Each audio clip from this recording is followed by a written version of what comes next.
Hello students, welcome to अनुसंधान commerce classes. आज हम लेकर आए हैं सीबीएसई बोर्ड का ग्रैंड रिवीजन जो आज अब तक कुछ नहीं पढ़ा है वो मेरा वीडियो आज पढ़ लेगा, आज रिवीजन कर लेगा, उसका 10 मार्क्स निश्चित है। क्योंकि आपका एग्जामिनेशन इस पेंडेमिक में हो रहा है, 1 मंथ है आपके एग्जामिनेशन में, लगभग 1 महीना है और उस 1 महीना में आपने पढ़ा भी नहीं होगा। तो नॉट फॉर प्रॉफिट ऑर्गेनाइजेशन का एक ग्रैंड रिवीजन मेरा पढ़िए, बार बार देखिए। अगर मेरा चैनल आप सब्सक्राइब नहीं किए हो उसको सब्सक्राइब कीजिए और बार बार पढ़िए और 10 मार्क्स निश्चित कीजिए। क्योंकि आपके एग्जामिनेशन में नॉट फॉर प्रॉफिट ऑर्गेनाइजेशन का कितने मार्क्स के क्वेश्चन आते हैं? लगभग 10 मार्क्स के आते हैं। तो आज हम आपको ग्रैंड रिवीजन यानी सारे रिवीजन, सारे इस टॉपिक का सारा पॉइंट्स आपके सामने रख रहा हूं। ये पॉइंट्स अब देखिएगा, ये पॉइंट्स, सारे पॉइंट्स को स्टेप बाय स्टेप पढ़िए, मेरे साथ रिवीजन कीजिए। आप 10 मार्क्स निश्चित कीजिए आपके अपने एग्जामिनेशन में। तो सबसे पहले ऑर्गेनाइजेशन, ओ मीन्स ऑर्गेनाइजेशन, 2 होते हैं। ऑर्गेनाइजेशन कितने होते हैं? 2। फर्स्ट पीओ, प्रॉफिट ऑर्गेनाइजेशन, और second NPO, not for profit organisation. यही पढ़ना है आपको क्या पढ़ना है? NPO, not for profit organisation. ऐसा ऑर्गेनाइजेशन जिसका ऑब्जेक्ट प्रॉफिट अर्न करना होता है, लाभ कमाना होता है, उसे प्रॉफिट ऑर्गेनाइजेशन कहा जाता है। और जिसका ऑब्जेक्टिव प्रॉफिट अर्न करना नहीं होता है उसे क्या बोलते हैं? Not for profit organisation. For example school, college, hospital, club, university, मंदिर, मस्जिद, गुरुद्वारा एंड चर्च, ये सारे नॉट फॉर प्रॉफिट ऑर्गेनाइजेशन है। तो नॉट फॉर प्रॉफिट ऑर्गेनाइजेशन अपने फाइनल अकाउंट्स के अंतर्गत 3 खाते और स्टेटमेंट बनाता है। पहला क्या बनाता है? Receipts and payments account. Second income and expenditure account, income and expenditure account. और थर्ड बैलेंस शीट। क्या बनाता है बेटा? Balance sheet. इसको आप ध्यान से देखिएगा। ये सारे टॉपिक आज हम नॉट फॉर प्रॉफिट ऑर्गेनाइजेशन का ग्रैंड रिवीजन यानी सारे रिवीजन इसी वीडियो में आपको मिल जाएगा। इस वीडियो को बार बार पढ़िए, आप सारा रिवीजन कीजिए। तो सबसे पहला topic receipts and payments account, ध्यान दीजिएगा। तो रिसीट्स एंड पेमेंट अकाउंट सबसे पहले जब क्वेश्चन एग्जामिनेशन में आएगा, आपके एग्जामिनेशन में, तो यहाँ लिखिएगा आप, ऊपर में लिखिएगा आप रिसीट्स एंड पेमेंट्स अकाउंट। ऊपर में लिखिएगा receipts and payment accounts of, जिसका होगा उसका नेम लिखिएगा यहाँ पे, और यहाँ लिखिएगा for the year ending on date लिखिएगा, जो भी डेट होगा। ये रिसीट्स एंड पेमेंट अकाउंट है, एग्जामिनेशन में आएगा। सबसे पहले बेटा जब आपको एग्जामिनेशन में रिसीट्स पेमेंट देगा बनाने के लिए, तो ये परफॉर्मा बनाइएगा, ये डेबिट और ये क्रेडिट। डेबिट में टोटल रिसीट्स, यहाँ अमाउंट लिख दीजिएगा रुपीस, यहाँ क्या हो जाएगा? पेमेंट्स, यहाँ रुपीस। तो रिसीट्स एंड पेमेंट अकाउंट में क्वेश्चंस में मिलेगा ओपनिंग बैलेंस ऑफ कैश। तो receipts and payment account opening balance से स्टार्ट होता है। यहाँ लिखिएगा to balance BD, opening balance. अगर कैश का होगा तो कैश टू बैलेंस बीडी लिखिएगा, और कैश बैंक दोनों होगा तो टू बैलेंस बीडी के नीचे लिखिएगा कैश एंड बैंक। पहला चीज ध्यान दीजिएगा, अगर केवल कैश होगा तो टू बैलेंस बीडी डायरेक्ट लिखिएगा। कैश बैंक दोनों होगा तो टू बैलेंस बीडी के नीचे लिखिएगा कैश एंड बैंक। इसके बाद टोटल रिसीट्स 2 होते हैं, ध्यान दीजिएगा। Capital receipt and revenue receipt, to capital receipt और टू रेवेन्यू रिसीट। सी मतलब कैपिटल, आर मतलब रेवेन्यू। तो कैपिटल रिसीट और revenue receipt, receipts and payment account में दोनों रिसीट आते हैं। रेवेन्यू रिसीट जो बार बार होने वाला है, जो रिसीट्स बार बार होने वाला हो उसको रेवेन्यू रिसीट कहा जाता है, और जो नॉन रिकरिंग का हो, बार बार होने वाला ना हो, उसे क्या बोलते हैं आप? Capital receipt. रिकरिंग नेचर का receipts revenue receipt, non recurring का रिसीट्स कैपिटल रिसीट, ये दोनों रिसीट जाते हैं। इसके बाद इधर दोनों पेमेंट, कैपिटल पेमेंट सीपी और रेवेन्यू पेमेंट, जो पेमेंट जो एक्सपेंडिचर बार बार होने वाला रिकरिंग नेचर का हो उसे आप रेवेन्यू पेमेंट बोलोगे, और जो नॉन रिकरिंग हो उससे क्या बोलते हैं आप? Capital payment. इसके बाद इसको प्लस कीजिएगा, मान लीजिए 10,000 आया, ये तीनों को ये जोड़ के ये 10,000, ये क्यों किया? हमेशा एक्सेस होगा, यह हमेशा कम होगा, या ध्यान दीजिएगा। रिसीट्स एंड पेमेंट अकाउंट में डेबिट साइड हमेशा अधिक होता है और क्रेडिट साइड हमेशा कम होता है। यहाँ पे लिखिए 10,000, यही लिख दीजिएगा यहाँ पे। ये पेमेंट मान लीजिए कि 2,000, ये 4,000 है। अगर बैलेंस कैश में केवल दिया हो तो बाई बैलेंस शीट 10,000 में से 6,000 घटा दीजिएगा, कितना आ जाएगा? 4,000। ये बन गया क्वेश्चन आपका। अगर क्वेश्चंस में कैश बैंक दोनों हो तो कैश और बैंक, अगर मान लीजिए कैश 1,000 दिया हो तो 10,000 में से 2, 4, 6, 7,000 माइनस कीजिएगा तो बैंक कितना आ जाएगा? 3,000। इसको फॉलो कीजिए आप, इसको फॉलो कीजिए और क्वेश्चंस एग्जामिनेशन में रिसीट्स एंड पेमेंट अकाउंट का बना लीजिए। अब सेकंड टॉपिक इसी चैप्टर का सेकंड ग्रैंड रिवीजन आपके सामने है, हम पेश कर रहे हैं, ध्यान दीजिएगा। सेकंड है इनकम एंड एक्सपेंडिचर अकाउंट। क्या है? Income and expenditure account. यहां लिखिएगा income and expenditure account. Questions मिलेगा, यहां लिखिएगा ऑफ, नेम रहेगा, और यहां लिखिएगा फॉर द ईयर एंडिंग, यहाँ पर डेट रहेगा। अब आइए, ये इनकम एंड एक्सपेंडिचर अकाउंट के दो साइड होते हैं। साइड 2, लेफ्ट साइड को डेबिट और राइट साइड को क्रेडिट कहा जाता है। डेबिट में एक्सपेंडिचर, ये अमाउंट, और यहाँ लिखिएगा इनकम और अमाउंट रुपीज़ में लिखिएगा, इधर 2 और इधर बाई। पहला स्टेप इनकम, दो रिसीट्स होते हैं, दो इनकम होते हैं, रेवेन्यू और कैपिटल। तो इनकम एक्सपेंडिचर में याद कीजिएगा केवल रेवेन्यू नेचर का इनकम आता है। यहाँ पे लिखिएगा केवल रेवेन्यू इनकम। कौन सा इनकम? रेवेन्यू। और पेमेंट में भी कौन सा पेमेंट लिखिएगा? Revenue payment. यानी कैपिटल नेचर का पेमेंट होगा, मीन्स एसेट्स। अगर कोई भी एसेट्स होगा वो कैपिटल नेचर का पेमेंट होगा, वो पेमेंट इनकम एक्सपेंडिचर में नहीं दिखाया जाता है। ध्यान रखिएगा, अगर इनकम एक्सपेंडिचर का क्वेश्चन रहेगा तो जितने आय इनकम होंगे सबको यहाँ दिखाइएगा, और जितने एक्सपेंडिचर होंगे यहाँ दिखाइएगा। अगर एक्सपेंडिचर में कोई एसेट्स होगा, मान लीजिए परचेज ऑफ बुक्स है, परचेज ऑफ बिल्डिंग है, तो उस बुक्स और बिल्डिंग को यहाँ नहीं दिखाया जाएगा, क्योंकि वो कैपिटल नेचर का होता है। और कैपिटल नेचर का जितना रिसीट्स होता है, जितना पेमेंट होता है, उसको बैलेंस शीट में दिखाया जाता है। कहाँ दिखाया जाता है? बैलेंस शीट में दिखाया जाता है। तो केवल रेवेन्यू नेचर का इनकम और रेवेन्यू नेचर का एक्सपेंडिचर यहाँ जाते हैं। अब आप अगर ये अधिक होगा इनकम और ये कम होगा एक्सपेंडिचर, तो अंतर क्या आ जाता है?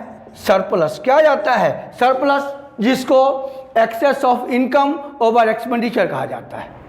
अगर ये अधिक हो जाता है एक्सपेंडिचर और इनकम कम होता है तो अंतर आता है बेटा डेफिसिट। क्या आता है? Deficit means income of expenditure over income, excess of expenditure over income, ये यहाँ लिखे हुए। तो ये है income and expenditure account. Second topic. अब आपका ग्रैंड रिवीजन के अंतर्गत जो आपको 10 मार्क्स दिलाने वाले हैं, ध्यान दीजिएगा। ये रिवीजन, ये अगर वीडियो हमारा देखिएगा, पढ़िएगा तो 10 मार्क्स गारंटेड आपको मिलेगा। Third topic balance sheet. कौन सा? Balance sheet. ध्यान दीजिएगा, बैलेंस शीट में डेबिट क्रेडिट नहीं लिखा जाता है, टू बाई नहीं लिखा जाता है, पहला क्वेश्चन नहीं उठता है, यही एराइज होता है कि डेबिट क्रेडिट और टू बाई बैलेंस शीट में क्यों नहीं लिखा जाता, क्योंकि एक स्टेटमेंट है, स्टेटमेंट है। टू बाई और डेबिट क्रेडिट स्टेटमेंट में नहीं लिखा जाता है, उसको अकाउंट्स में लिखा जाता है, लेजर में लिखा जाता है। और बैलेंस शीट एक स्टेटमेंट है, इसीलिए बैलेंस शीट में टू बाई और डेबिट क्रेडिट नहीं लिखा जाता है, यहाँ पर लिखा जाएगा एज ऑन, डेट रहेगा। ये लाइबिलिटीज बैलेंस शीट में यहाँ देखोगे आप, लाइबिलिटीज, अमाउंट, एसेट्स और अमाउंट। जनरली आपके एग्जामिनेशन में क्वेश्चंस में कैपिटल फंड निकालने के लिए देगा, opening balance sheet. Capital fund किससे पता चलता है? ओपनिंग बैलेंस शीट से। तो बैलेंस शीट जब बनाइएगा तो टोटल एसेट्स यहाँ लिखिएगा, जितने एसेट्स होंगे सब यहाँ लिखिएगा। मानिए टोटल एसेट्स कितना हो गया? 20,000, राइट, यहाँ लिखिए 20,000। टोटल लाइबिलिटीज मान लीजिए मिस करके 10,000 हो गए, तो 10,000 जो अंतर आएगा उस अंतर को क्या बोलोगे आप? Capital fund. क्या बोलोगे? Capital fund. जब आपको एग्जामिनेशन में कैपिटल फंड निकालने के लिए देगा तो एसेट्स में minus liabilities equal to capital fund, उसके लिए ओपनिंग बैलेंस शीट बनाइएगा। क्या बनाइएगा? Opening balance sheet. और क्लोजिंग बैलेंस शीट जब देगा बनाने के लिए तो इनकम एक्सपेंडिचर के साथ ही देगा बनाने के लिए। उस समय इनकम एक्सपेंडिचर में रेवेन्यू नेचर का जाएगा और बैलेंस शीट में किस नेचर का जाएगा? कैपिटल नेचर का जाएगा। यह हो गया आपका ओपनिंग बैलेंस शीट। अब आप इस चैप्टर के अंतर्गत अगला ग्रैंड रिवीजन बैठा, ध्यान दीजिएगा। अगला क्वेश्चंस इस रिवीजन का, इस चैप्टर का fund based accounting, first fund based accounting, ध्यान दीजिएगा ये कैसे बनता है। तो एग्जामिनेशन में अगर फंड बेस्ड अकाउंटिंग देगा क्वेश्चन बनाने के लिए तो दो खाते और स्टेटमेंट बनते हैं। पहला income and expenditure account, income and expenditure account, ध्यान दीजिएगा। ये इधर एक्सपेंडिचर, इधर क्या होता है? एक्सपेंडिचर, ये अमाउंट, इधर इनकम और इधर अमाउंट, इधर टू और इधर बाई। और सेकंड बैलेंस शीट, क्या बनाना है? Balance sheet. ध्यान दीजिएगा इस टॉपिक को, बैलेंस शीट। बैलेंस शीट में इधर होता है बेटा लाइबिलिटीज, क्या होता है? लाइबिलिटीज। और इधर अमाउंट, ये एसेट्स और अमाउंट जिसको रुपया भी लिख सकते हो। अब देखिए क्वेश्चंस में दिखेगा फंड बेस्ड। क्वेश्चन में मान लो कि स्पोर्ट्स फंड 10,000 है, राइट, और प्लस मान लीजिए इंटरेस्ट दिया हो, इंटरेस्ट रिसिप्ट मान लो कि 5,000 है और स्पोर्ट्स एक्सपेंस मान लो कि 2,000 है। तो पहले आप क्वेश्चन देखिएगा एग्जामिनेशन में, पहला टॉपिक याद ध्यान दीजिएगा कि अगर फंड अधिक हो, फंड एक्सेस हो, तो उसको हम लायबिलिटी साइड में दिखाएंगे। कहाँ दिखाएंगे? लायबिलिटी साइड में। और यदि एक्सपेंडिचर अधिक हो तो कहाँ दिखाओगे आप? एक्सपेंडिचर में। ये क्वेश्चंस जरूर आता है, तो आपको देखना होगा इसमें फंड कितना है? 10,000, इंटरेस्ट रिसीव्ड हो गया, टोटल फंड कितना है आपके पास? 15,000, और एक्सपेंस कितना है? 2,000। तो फंड अधिक है ना 13,000, उसको कहाँ शो करोगे आप? लायबिलिटी साइड में। यहाँ लिखिएगा sports fund 10,000 plus interest 5,000, total 15,000 और माइनस स्पोर्ट्स एक्सपेंस कितना है बेटा? 2,000। यानी कहाँ शो करोगे आप?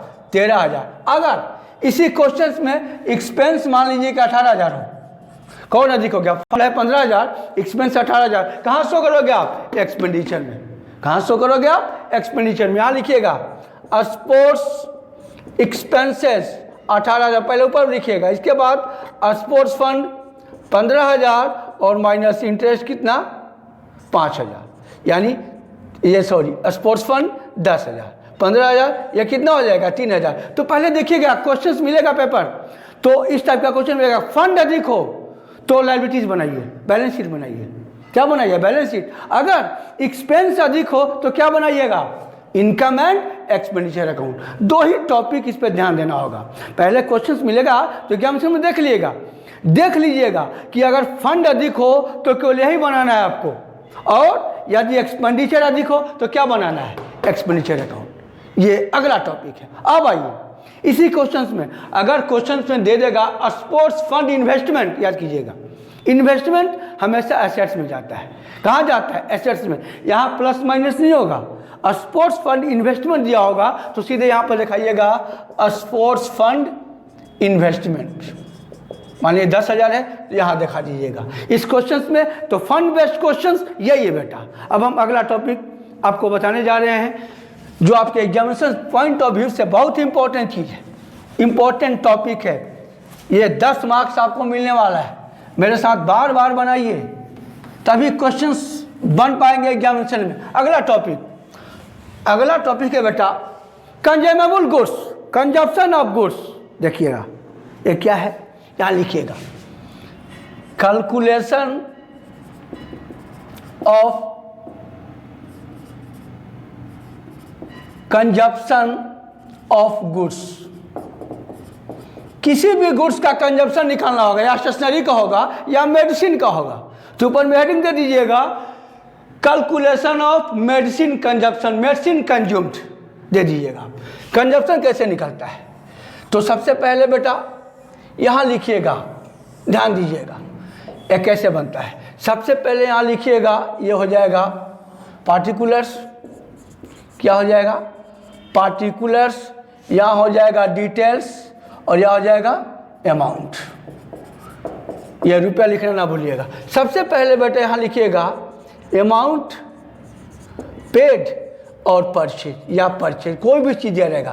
पेड दिया है तो पेड लिखोगे, परचेज दिया रहेगा तो परचेज लिखोगे। अब इसमें 3 प्लस करना है, प्लस ओपनिंग स्टॉक प्लस करना है और क्लोजिंग स्टॉक क्या करना है, माइनस करना है। ध्यान दीजिएगा। इसके बाद अगर एडवांस होगा तो ओपनिंग एडवांस प्लस किया जाएगा और क्लोजिंग एडवांस क्या किया जाएगा, माइनस।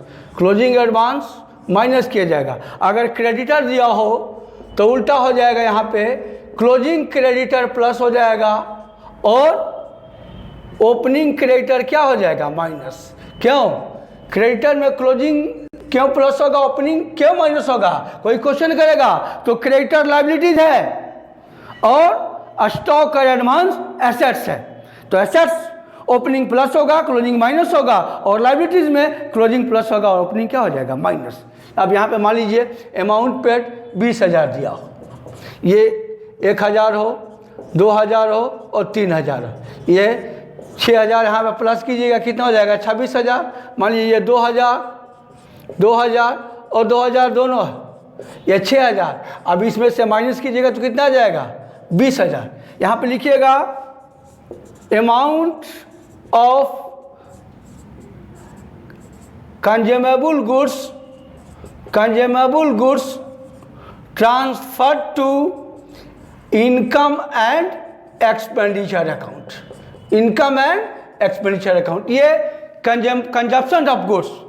अगर क्वेश्चंस में कंज्यूमेबल गुड्स निकालने के लिए देगा, हाँ एक चीज़ और यहाँ पर नोट कीजिएगा, ये पॉइंट नोट कीजिएगा क्योंकि ये एग्जामिनेशन में आ सकता है, आता है। इस पॉइंट को नोट किया। अगर क्वेश्चंस में अमाउंट पेड दिया हो, देखिएगा पेड दिया हो तो तीनों को प्लस करेंगे और तीनों का क्या करेंगे, माइनस करेंगे। अगर क्वेश्चंस में परचेज दिया हो, अगर परचेज ऑफ स्टेशनरी या परचेज ऑफ मेडिसिन दिया हो, तो परचेज अगर दिया होगा तो केवल दो ही को प्लस करोगे, दो, यानी क्रेडिटर के उस समय एंट्री नहीं की जाती है क्योंकि क्रेडिटर ऑलरेडी परचेज में इंक्लूड रहता है। तो क्वेश्चंस में अगर पेड मिलेगा तो तीनों को प्लस करोगे, तीनों को क्या करोगे, माइनस। अगर क्वेश्चंस में परचेज दिया हो तो 2 को प्लस करोगे, 2 को क्या करोगे, माइनस। यानी क्रेडिटर को छोड़ देना है, क्रेडिटर को एकदम छोड़ देना है। ये पॉइंट नोट कीजिएगा। अब हम लास्ट टॉपिक इस चैप्टर का, यह टॉपिक आप समझ लिया आपने, तो 10 मार्क्स क्वेश्चन आप जरूर सोल्व कर दीजिएगा एग्जामिनेशन में, ये मेरी गारंटी है। और यहाँ पे देखिए बेटा, लास्ट टॉपिक, यहाँ पे लास्ट टॉपिक है क्या, कंप्यूटेशन ऑफ सब्सक्रिप्शन निकालना होगा। Subscription not for profit organisation का मेन इनकम होता है, मेन रेवेन्यू इनकम होता है, ये निकालना होगा। ध्यान से देखिएगा ये कैसे निकलेगा, ये देखिएगा यहाँ पे calculation of amount of subscription, यहाँ लिखिएगा आप पार्टिकुलर्स अमाउंट और अमाउंट, ध्यान दीजिएगा आप यहाँ लिखिएगा ऊपर में सब्सक्रिप्शन रिसिप्ट प्लस और माइनस आउटस्टैंडिंग सब्सक्रिप्शन एंड और आउटस्टैंडिंग सब्सक्रिप्शन बिगिनिंग। अगर सब्सक्रिप्शन आउटस्टैंडिंग हो और इंड का हो, साल के अंत का हो, at the end of the year हो तो प्लस करते हैं, और in the beginning of the year हो तो क्या करते हैं, माइनस करते हैं। दूसरा चीज प्लस एडवांस सब्सक्रिप्शन बिगिनिंग और माइनस एडवांस सब्सक्रिप्शन एंड। अगर सब्सक्रिप्शन एडवांस हो और बिगिनिंग हो तो क्या करेंगे, प्लस, और सब्सक्रिप्शन एंड हो एडवांस तो क्या करेंगे, माइनस। यही है अमाउंट ऑफ सब्सक्रिप्शन। अब जो प्लस माइनस करने के बाद आएगा यहाँ लिखिएगा amount of subscription transfer to income and expenditure account. ये सारा ग्रैंड डिवीजन आपको मैंने बता दिया। अब तुरंत कॉपी कलम निकालिए, तुरंत सारे क्वेश्चंस बुक से या मॉडल पेपर से सारे क्वेश्चन इसी जितने टॉपिक बताया है सारे इसी टॉपिक पर आप बना लीजिए और आप 10 मार्क्स एग्जामिनेशन में पा लीजिए। ये मेरी गारंटी है। बार बार बनाइए, तुरंत उठाइए कॉपी कलम और तुरंत बनाइए और 10 मार्क्स एग्जामिनेशन में पाइए, क्योंकि सारे टॉपिक हमने आपको बता दिया नॉट फॉर प्रॉफिट ऑर्गेनाइजेशन का। अब इस टॉपिक्स के अलावा एग्जामिनेशन में कुछ नहीं आने वाला है। इसको उठाइए और बार बार बनाइए। और 2 गज की दूरी, मास्क है जरूरी, इस मंत्र का हमेशा यूज करते चलिए, क्योंकि इस पेंडेमिक में आप भी घर पे रहो, अगर कोई ज़रूरी काम हो तभी बाहर निकलो, और 2 गज की दूरी, मास्क है जरूरी, और घर पे रिवीजन करो, बार बार रिवीजन करो। तब तक के लिए धन्यवाद।